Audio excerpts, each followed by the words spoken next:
ಪ್ರಧಾನಿ ನರೇಂದ್ರ ಮೋದಿ ಆದ್ಮೇಲೆ ಉತ್ತರಾಧಿಕಾರಿ ಯಾರು ಫೈನಲ್ ಮಾಡೋದು ಇವರೇ.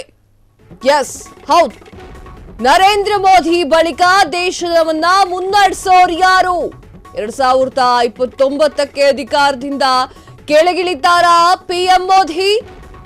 ಮೋದಿ ಮುಂದಿನ ಉತ್ತರಾಧಿಕಾರಿ ಯಾರು?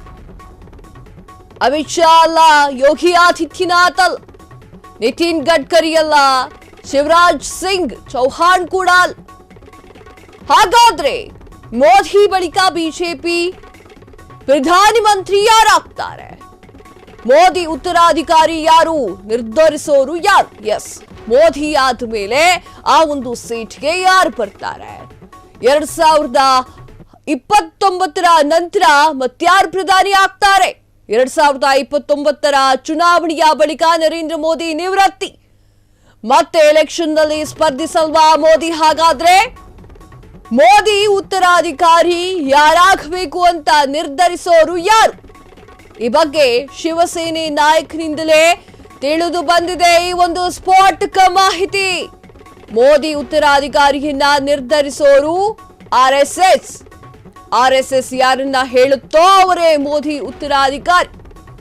ಆರ್ಎಸ್ಎಸ್ ಹೇಳಿದವರು ಮಾತ್ರ ಬಿಜೆಪಿಯ ಪ್ರಧಾನಿ ಅಭ್ಯರ್ಥಿ ಆಗ್ತಾರೆ. ಶಿವಸೇನೆ ನಾಯಕ ಸಂಜಯ್ ರಾವ್ ಅವರು ಸ್ಫೋಟಕ ಹೇಳಿಕೆಯನ್ನ ನೀಡಿದ್ದಾರೆ. ಮೋದಿ ಉತ್ತರಾಧಿಕಾರಿ ಆಗೋದು ಮಹಾರಾಷ್ಟ್ರದವರಂತೆ ಮೋದಿ ನಂತರ. ಆದ್ರೆ ಸಂಜಯ್ ರಾವತ್ ಹೇಳಿಕೆ ತಳ್ಳಿ ಹಾಕಿರುವಂತಹ ಸಿಎಂ ಫಡ್ನವೀಸ್ 2029ಕ್ಕೂ ಮುನ್ನವೇ ಮೋದಿ ಪ್ರಧಾನಿ ಆಗಿರ್ತಾರೆ, 2029ಕ್ಕೂ ಕೂಡ ಅವರೇ ಪ್ರಧಾನಿ ಆಗ್ತಾರೆ ಅಂತ ಹೇಳಿದ್ದಾರೆ. ಎಸ್, ಮೋದಿ ಪ್ರಧಾನಮಂತ್ರಿ ಆದ ಮೇಲೆ 2029ಕ್ಕೆ ಬಿಜೆಪಿ ಅಧಿಕಾರದಲ್ಲಿದ್ರೆ ಮತ್ಯಾರು ಪ್ರಧಾನಿ ಆಗ್ತಾರೆ ಎನ್ನುವಂತಹ ಪ್ರಶ್ನೆ ಕುತೂಹಲವನ್ನ ಮೂಡಿಸಿದೆ. ಮೋದಿ ಅವರು ಸ್ಪರ್ಧೆಯನ್ನ ಮಾಡೋದಿಲ್ವಾ ಆ ಒಂದು ಎಲೆಕ್ಷನ್ ನಲ್ಲಿ ಎನ್ನುವಂತಹ ಮಾತು ಕೂಡ ಕೇಳಿಬರ್ತಾ ಇದೆ.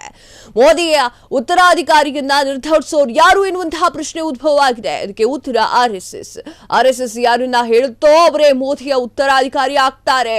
ಆರ್ಎಸ್ಎಸ್ ಹೇಳಿದವರು ಮಾತ್ರ ಬಿಜೆಪಿ ಪ್ರಧಾನಿ ಅಭ್ಯರ್ಥಿ ಆಗ್ತಾರೆ. ಶಿವಸೇನೆ ನಾಯಕ ಸಂಜಯ್ ರಾವ್ ಅವರು ಈ ಒಂದು ಸ್ಫೋಟಕ ಹೇಳಿಕೆಯನ್ನ ನೀಡಿದ್ದಾರೆ. ಮೋದಿ ನಂತರ ಉತ್ತರಾಧಿಕಾರಿಯನ್ನ ಫಿಕ್ಸ್ ಮಾಡೋದು ಆರ್ಎಸ್ಎಸ್ ನವರೇ ಎನ್ನುವಂತಹ ಮಾತನ್ನ ಸಂಜಯ್ ರಾವ್ ಅವರು, ಶಿವಸೇನೆಯ ನಾಯಕ ಸಂಜಯ್ ರಾವ್ ಅವರು ಹೇಳಿಕೆಯನ್ನ ನೀಡಿದ್ದಾರೆ. ಮೋದಿ ಉತ್ತರಾಧಿಕಾರಿ ಆಗೋದು